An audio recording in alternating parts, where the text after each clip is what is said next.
Hello, and thank you for buying my Smashbox. I am going to demonstrate how to use the Smashbox to make your own lovely plate. So this is a demonstration one. So I put some mosaic glass tiles in your box, and then also some unsanded grout in the color white, and then I also added some Gorilla Glue Clear Grip.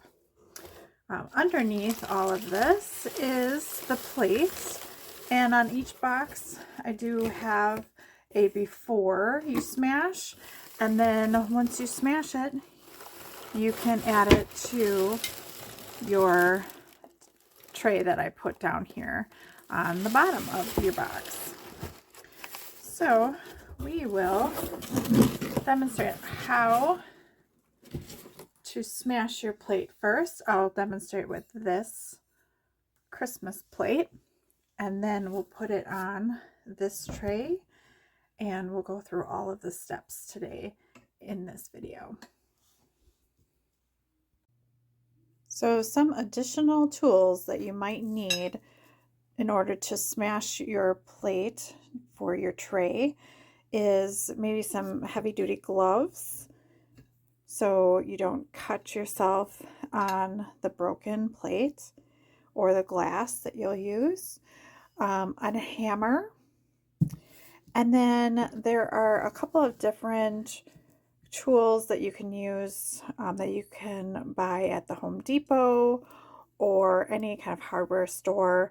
This is a glass nipper, so you can see there's those two dials, and they make for a very sharp, precise cut. And this one is a tile nipper. This has less of a precise cut, but has a lot of strength, so it'll cut through pretty thick tile. And then I do have a spatula that I use later for the grout, and then some safety glasses, and then also a mask for the grout mixing as well. You might also want a sponge. I have a little yellow one here, and some warm water as well for the grout and for cleanup later. Okay, so as you can see, I'm on my floor. I have an old towel that I will use to smash this plate. So I'm going to, and I have my glove on for safety, I'm going to open this towel and set my plate upside down so it has some air underneath. So you can see it's upside down now. So I'm going to cover it up to protect myself. And then I'm going to kind of feel around for the center of the plate. So I know that you can kind of see the circle of the plate here, and I'm going to tap right smack in the middle, and then we'll see what we get. I might have to smack it a couple times. There it goes.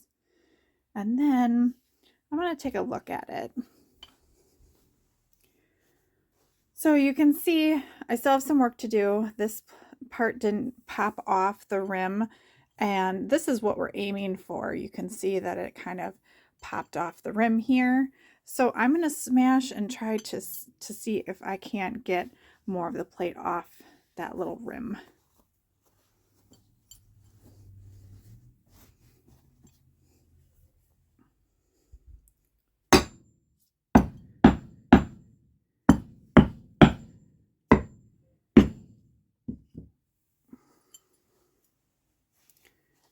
Okay, so I made a little more progress here. I'm just going to keep smashing. You can smash as much as you want, or as much as little as you want. It's totally up to you. So this looks pretty good for my taste. I will use my nippers to make it a little bit smaller, but I'm going to move these items up to my table and get started putting the pieces where I want them on the tray. Okay, so now I have my smashed plate here and I have my tray. And so what I'm going to do is kind of just flip these pieces over and try to match it up as best as I can. So this guy goes here. Kind of goes opposite. And then this goes there.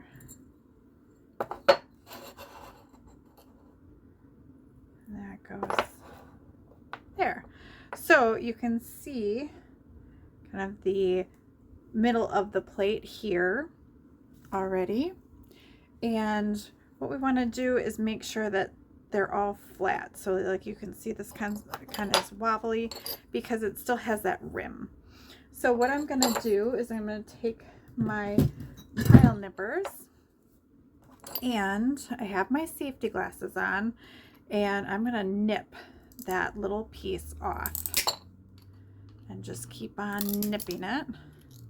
Maybe I'll do it over the towel instead of the plate or the tray. So, all right, let's clean that off. So you can see now it's sitting pretty flat. And so I'm going to do the same to this one as well. I'm going to get rid of that bottom part.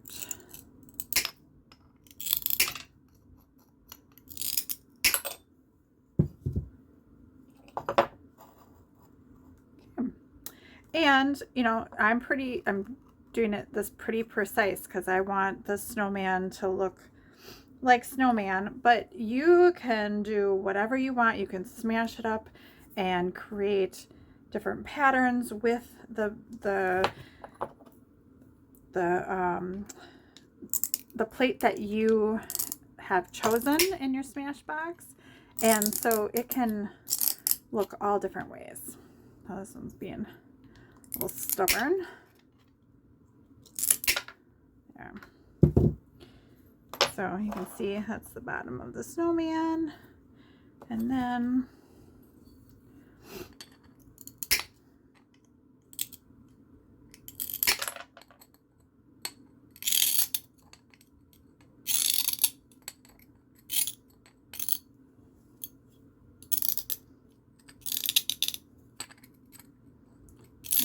this one's being stubborn too. It's thicker where it's rounded, so sometimes it takes a little bit more muscle in certain spots. So as you can see, now I have the middle of the plate in the middle of the tray. And now I can take all of these side pieces and use my nippers, or you can hammer them out. And I'm just going to nip them out, and you can use them to go around the edges. And then in your box you will have filler tiles or filler pieces of glass. So in a minute I'll do the outside, and then I'll show you kind of how to fill in the gap there.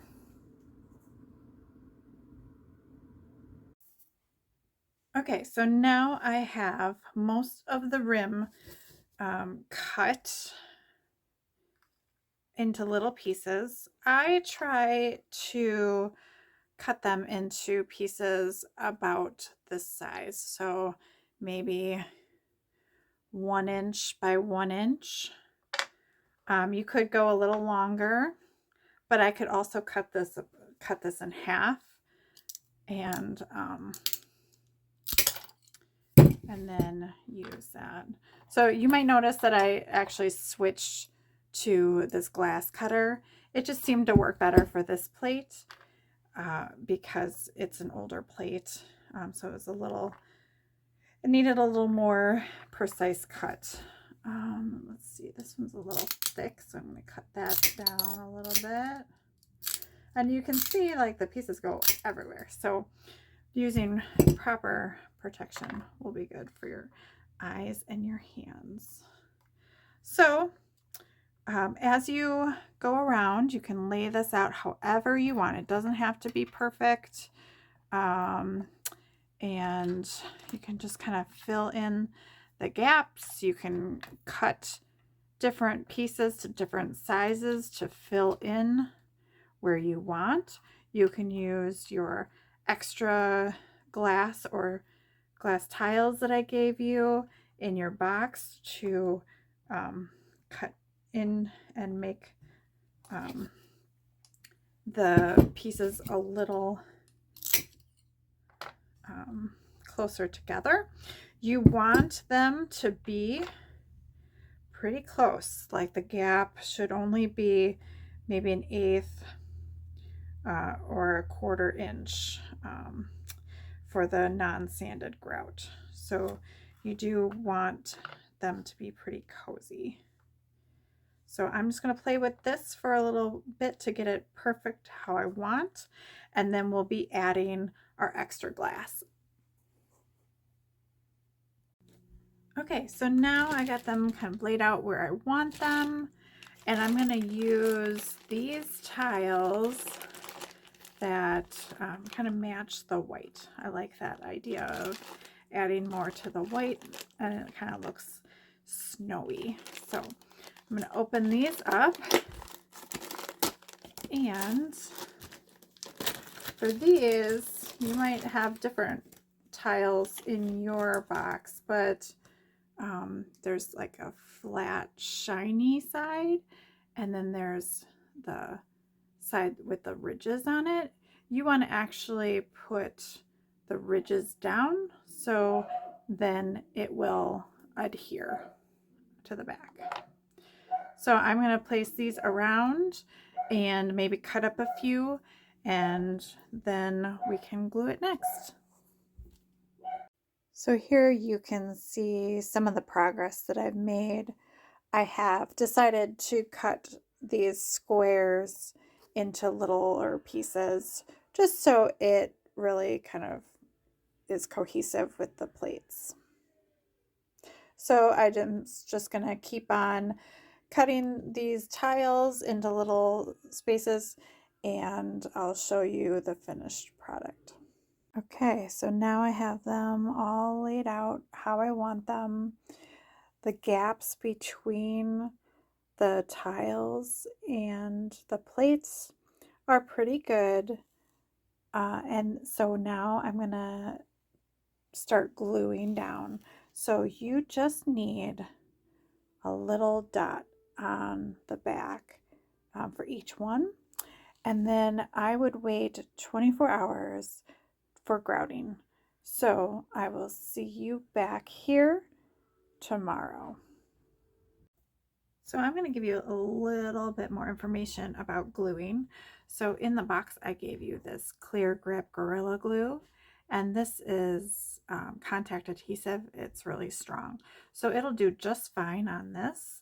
But if you have Titebond Quick and Thick multi-surface glue or E6000 in your arsenal, you can also use that if you run out of the Clear Grip.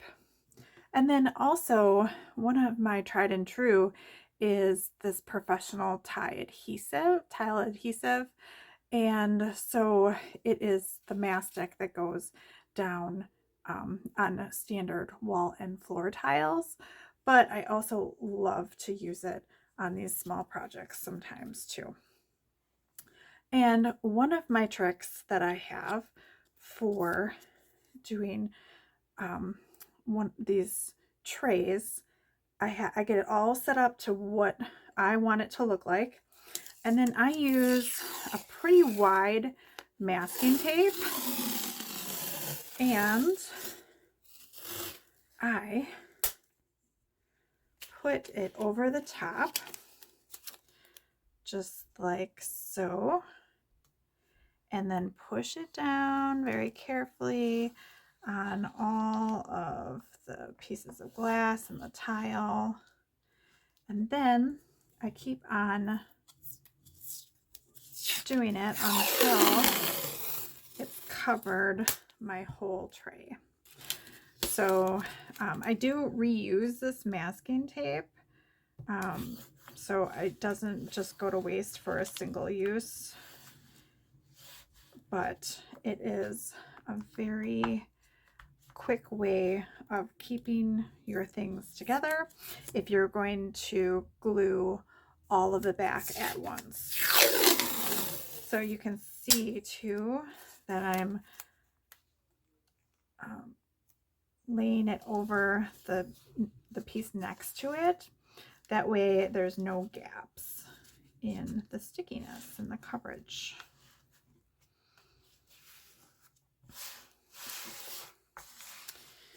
It's kind of like transfer tape. You know, if you use a Cricut and use transfer tape for your vinyl, it works very similar to that. So I've been doing this trick for many years, and it has saved me a lot of heartache and strife of getting the pieces exactly where I put them back. Okay, so I got half of that done. Okay, so I have all of the masking tape all over the tray, and now I'm gonna flip it over. This one just doesn't want to stick there. And then you can see I have the tray upside down and ready in all its places, and then you can glue all of your little pieces, and then, or you can put the glue on here, and then you can just flip it back over with the glue on it and carefully place it back to where you want it on the tray, and voila, you have your completed tray glued. So I would leave the tape on just for a little bit, and then you can start to finagle it out once the glue starts to dry a little bit. You do want to be careful of getting the glue on the tape, because if the tape is permanently glued on the tiles, you will have some trouble getting it to look nice. So you can use this tip or you can leave it, but it's a very quick way of getting your tiles glued onto your tray.